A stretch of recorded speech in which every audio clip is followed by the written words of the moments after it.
I just want to say thank you first. Thank you. I think most of you are on the Hope main group. I thank you for your prayers, and thank you for all those people that really quickly step up and look after the kids. Shubham Shurabi, Mo, sorry if I miss anyone, Katie, Carl, and all the meals that have given to us. I just want to stand here and just give testimony to what have happened last Friday. The Lord have saved me, and the least I can do for him is just give this testimony, and so you guys, my family, know what have happened. It's not a secret, so I just thought I'll share it, and hopefully that encourage you.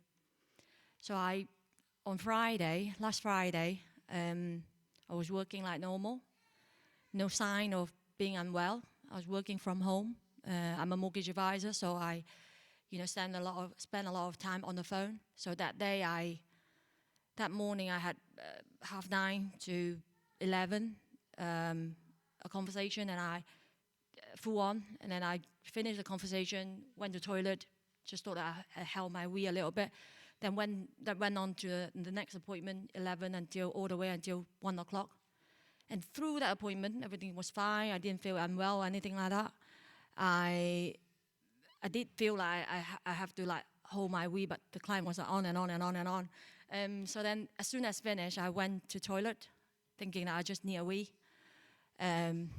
But as I sat on the toilet, sorry if this is too descriptive, I just want to wee, but normally you just wee.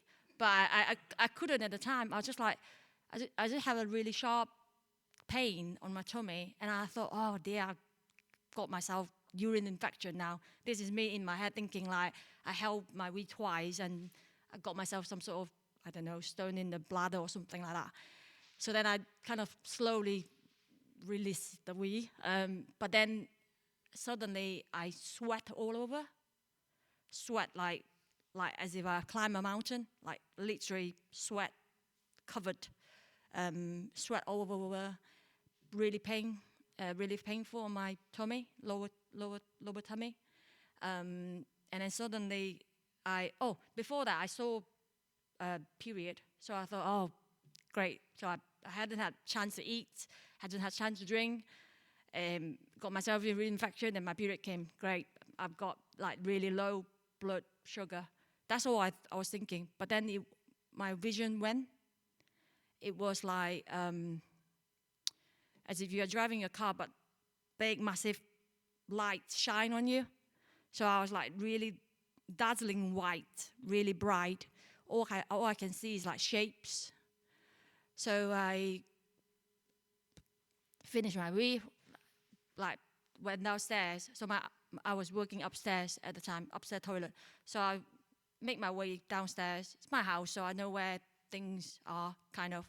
So I make oats and put a big lump of honey, thinking that, all right, okay, it'll build my sugar up.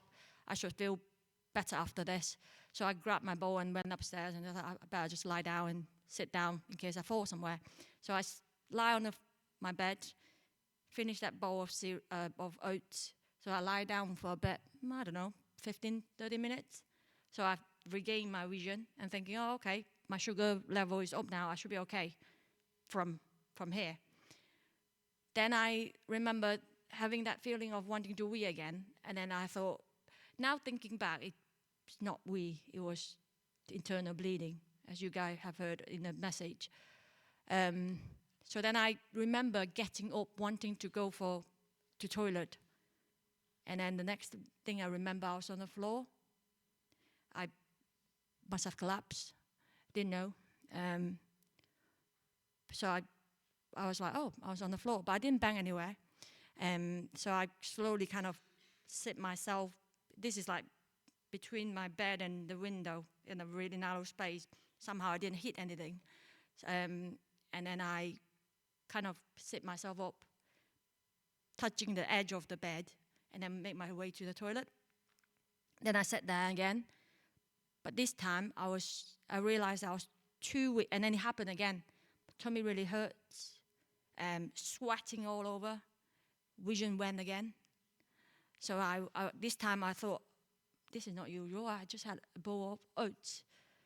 Then I thought about like this time, like thinking I need to call Ryan to come home. But then I didn't have my phone. I was like, oh, my phone is not with me. So I wanted to get up, but I was too weak. Couldn't even get up. I was sitting on the toilet.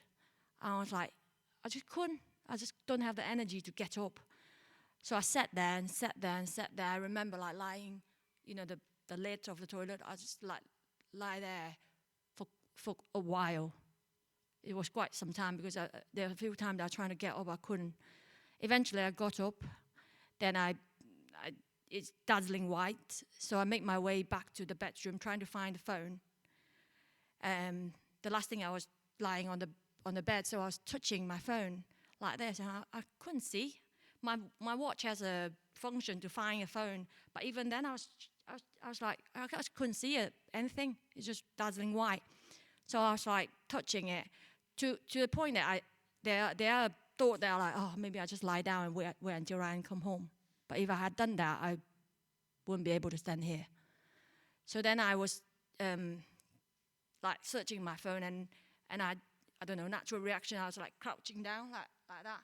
And then as I was squatting down, I grabbed my phone. The phone has fallen from when I collapsed earlier, like in between the bed and the bedside table. So I grabbed it. I said, oh. So then I lie back down and then regain my vision. And then I was able to text Ryan and said that asked him to come home. So Ryan came home really quickly. This is at 4 o'clock. So it all started like from 1, and now this is about 4. Ryan came home. Bless him, he was really wise. Around 1:11. At the time, I was still thinking like, I just need some food. I just need some food, some blood sugar. My blood sugar will be open, it will be all right. But then after a few questions, and I think one of the questions was, I still remember like, can you get yourself a glass of water yourself now? And my answer was no, I couldn't. Then very quickly, Ryan put down the phone to 111. They said that they will send an ambulance and make a phone call to Simon. And I even said that, no need to bother Simon, I'm okay, I just need something to eat. Anyhow, Ryan came back and I said, just help me, I need to go to the toilet. I just thought of this urge of going to have a wee again. But then the next minute when I opened my eyes back to the bed again, and Ryan said that I had like a seizure. I can't recall it. So that, and then Ryan said that must be how you got on the floor, that you said that you didn't know how you got on the floor. But when I opened my eyes, he was on the phone again to 999. I was like, no, I don't need, I'm fine. Anyhow, very quickly the paramedics arrived, and they checked my blood pressure, and it said it was 38 over 29. So a normal person is like, I don't know, 120 over 90 something. Even if your low blood pressure is like 100 or near or 90, something like that. But I was 38 over 29. And I remember they were like, have you not been eating or something? And I said, oh, I have this tummy pain. My period started. That's how I described to them. And I remember they were having conversation, how big is my flask, about how much water I drink, how did I get so dehydrated. Anyhow, they put glucose or whatever it is that they put on in my house. Ryan had to pick up the kids at that point. So Ryan went, and Simon was holding the water thing. Thank you. And then, and I remember they were saying that it got to about 70. So I'm stable to go to the hospital. So then very quickly I went into the ambulance. I was chatting to the paramedics, saying who Simon is. He's my pastor, talking about Hope Church in the ambulance. But then suddenly his face turned a bit not quite happy. So I said that is everything okay? So then he made the phone call to the hospital and said that my blood pressure dropped again, and he suspected internal bleeding. And that's the first time that I heard that, what, I have internal bleeding? So I asked him, like, have I got internal bleeding? And he said, well, we put 750 ml of whatever it is that they put in, the blood pressure should be going up, not down. So, but don't worry, we'll get you checked up and things like that. Got to the hospital. People was already waiting for me. The timing of it is crazy because I can see God's hand all over this. But anyway, I got there, and there's nurses, there's doctors, there's everyone available there. Very quickly, the gynecologist, the doctor was like, very quickly like scanned me, and said you have severe internal bleeding, and she was like, "Are you pregnant? Are you pregnant?" And I said, I don't think so. I just had my period. And I remember her face was really stern and like, no more of that, blood transfusion. So they quickly bring blood. It's all very, very, a lot. So I remember saying, can I get a bowl? I think I'm going to sick. Next minute, I had another episode of seizure or whatever I had. And I remember opened my eyes, but I was sicking, like I was like vomiting. And then the guy was like, she just had another episode of vasovagal, whatever it is. Then very quickly, she said, "Is your husband here?" I said, no, he's at home with the kids. Then I said that Simon can come in. So then we both listening to it, and she said that I am pregnant, and that was the first time I heard that as well. And they did a very quickly they drew wee from my bladder and tested it and said that I was pregnant, and said that I was pregnant and I had internal bleeding. So then I need to sign a consent form for them to have an operation to quickly stop the bleeding. At that point, I was like, okay, I'll sign it. And I just asked, like, am I right that the baby is gone now if I'm having internal bleeding? And she said, we don't know, but it's suspected that it's ectopic pregnancy, which is that, yeah, it is. That is what it calls it. So they said that the baby might not be in the right place. We need to find out where the bleeding is, stop the bleeding, and I need to have a operation straight away. So I signed the paper, very quickly went upstairs. She was, 1 minute she was there. By the time that I went upstairs, she already got changed and ready to operate me. So I was really thankful that, I've got a surgeon that is that quick. And then I got put to, the guy was explaining about the procedure of putting me to sleep, and next minute I was gone. By the time that I woke up, it was 10 o'clock at night. This has how all happened. The operation was done. It was successful. But when I woke up, I was in the recovery hub. One-to-one nurse was there, and she was there like, do you want to talk to your husband? And I was like, oh, is he here? But then they put a phone over to me, and then I realized that, oh no, he's not here. But can I see him? And apparently it's a ward that no visitor is allowed, but they allowed Ryan to come in to see me. Then I found out that I had, the baby wasn't quite in the tube, but it was at the edge of the uterus. The baby is supposed to be in the kind of center of the uterus, but it was at the edge of the uterus. It's about 6 to 8 weeks, and it goes so big that it ruptured my uterus and also ruptured the tube. So apparently that's where all the bloods are, and they had to take out one of my tube, stitch the uterus, and that's what the operation was. And I also found out that I lost 4.5 liters of blood. A normal human body is about 5 liters. So yeah, I didn't know the seriousness until the nurse was saying that, "You're okay now. We didn't manage to save the baby, but we saved you." And then I was like, "Am I close of dying? Do I need saving for?" Like, I didn't realize. But as the time passed, I've managed to process these things. I just want to say the timing of everything that have happened, because like Ryan was, I've got no idea. Oh, by the way, we weren't trying.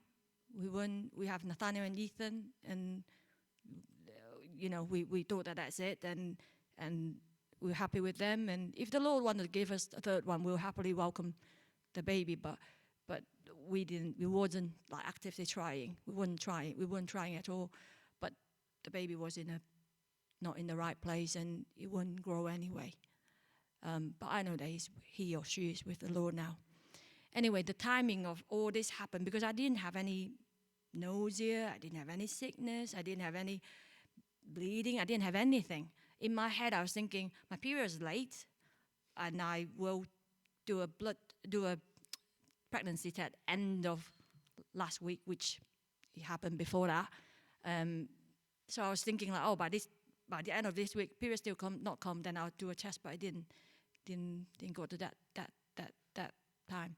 Anyway, the timing of all this happened on Monday to Wednesday. Ryan was in Blackpool for the FIEC, for the church conference. So if the rapture was happened on Monday to Wednesday, 99.9% I wouldn't call the ambulance. I just thought that I need some food and some sugar, and I didn't. The timing of this didn't happen on Monday to Wednesday, and then on Thursday I was driving up to Macclesfield for a conference, for work conference myself. So if it happened during I was driving and lost my vision, that would be,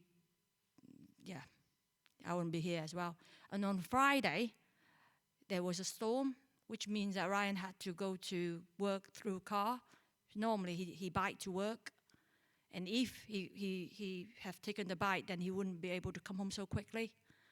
So there was a storm on Friday, and also that after that I found out that the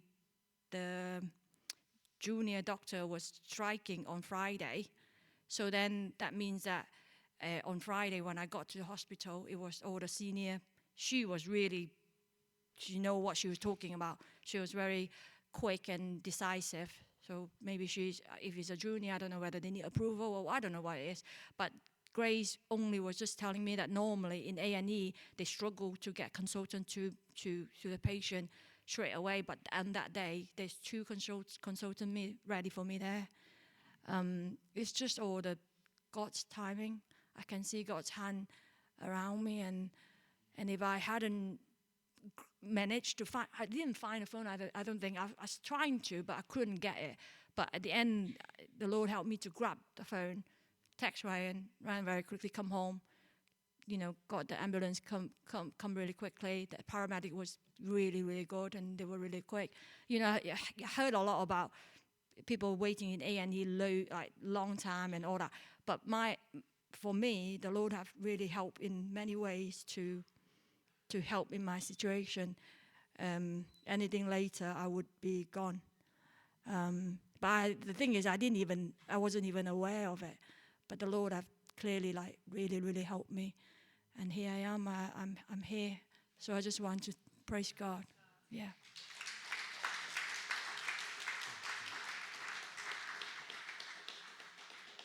The Lord really did literally save your life. I mean, you wouldn't be here. And I've also heard that anybody with a blood pressure as low as yours don't usually survive. So everything was a miracle. Praise the Lord. Praise the Lord. Thank you.